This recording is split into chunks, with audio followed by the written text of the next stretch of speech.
Ja, ideja je bila od tega, ker je bil že včasih, od tega smo ga mi tudi poznali, drugače ga mogoče ne bi. Potem pa pač par fantov se nas je zbralo, zdaj že kakšno leto pa pol nazaj. Mislim, da je bil enkrat april 2010. Pa smo pač počasi gradili ekipo in potem enkrat septembra 2010 se je začelo pa resno delati na prvem avtu naše ekipe. Ja, najbolj pomembno je imeti prave študente zraven, ne. Ko to enkrat najdeš, ko smo se našli, potem pač so tudi ostali problemi dosti lažje rešljivi. Jasno, da je veliko finančnih problemov, problemi z izdelavo, problemi med konstrukcijo, problem je seveda na začetku znanje, ker ga nimaš dovolj, ne. Ampak saj pravim, največji problem je najti prave ljudi, ne. Ko smo jih enkrat imeli, smo vse rešili. Dirkalnik ima 243 kilogramov, to je masa z vsemi tekočinami, kot je bencin, in brez voznika. Najvišja moč motorja je 80 konjskih moči. V bistvu je motor Honda CBR 600 RR, letnik 2008, ampak ta motor ima v osnovi dosti večjo moč, potem pa ga moramo po pravilniku omejiti z restriktorjem vhoda zraka, kar takoj pomeni, da delamo čisto v bistvu z nekim drugim motorjem. In vse, razen tistih čisto osnovnih delov motorja, moramo mi spremeniti pa narediti na novo. Predvsem je to sesalni sistem, od katerega je v največji meri potem odvisna moč, pa seveda je cela elektronika sprogramirana na novo. Je tudi računalnik je zunanji, ni tisti, ki ga ima drugače tak motor serijsko, pa izpušni sistem. 80 konjev pa masa 240 kilogramov, to nam da nekje pospešek 3 sekunde pa pol do 100, kar se je na tekmovanjih izkazalo za v bistvu eden najboljših rezultatov v konkurenci sploh. Cena dirkalnika v prodaji bi bila verjetno med 20 pa 25 tisoč evri, kar je kar dosti manj od konkurence, ampak to je zato, ker ima nekaj cenejših delov.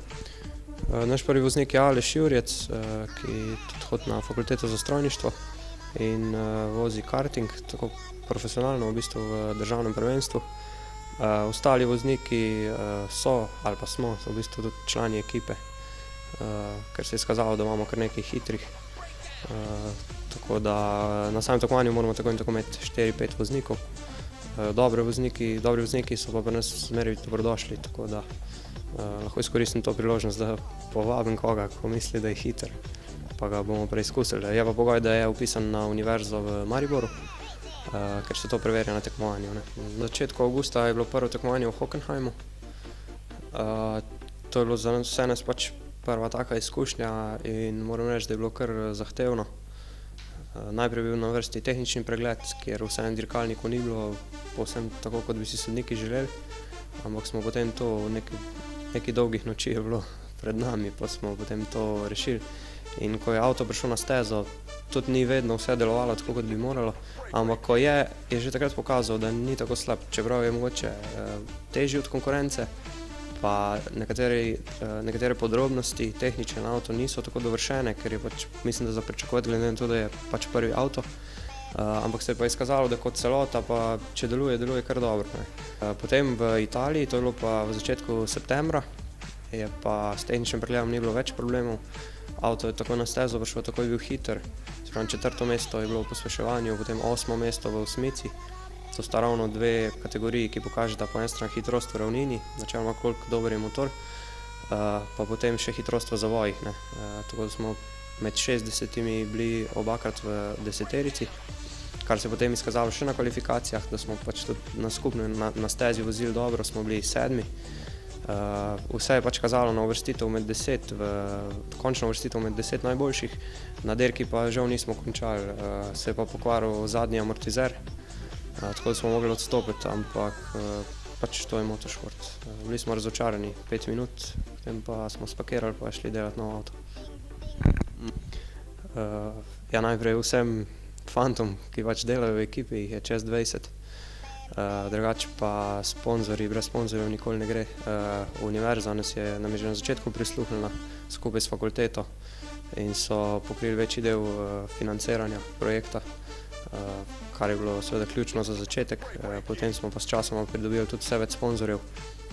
Ampak na ta način smo v bistvu ugotovili, da v Sloveniji je kar dosti podpore takemu projektu, ko enkrat prideš na nek nivo, da imaš nekaj za pokazati, pa da te ljudje poslušajo.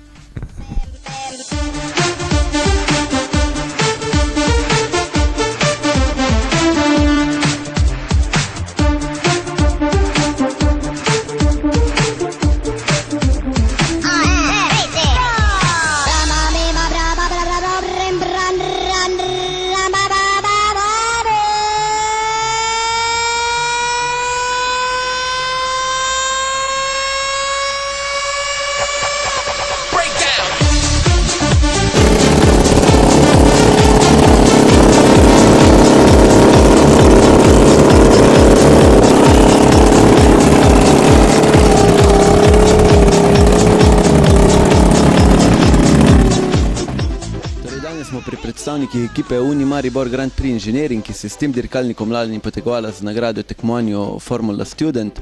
Pogovarjali pa smo se z njihovim predstavnikom Dinom Furljančičem.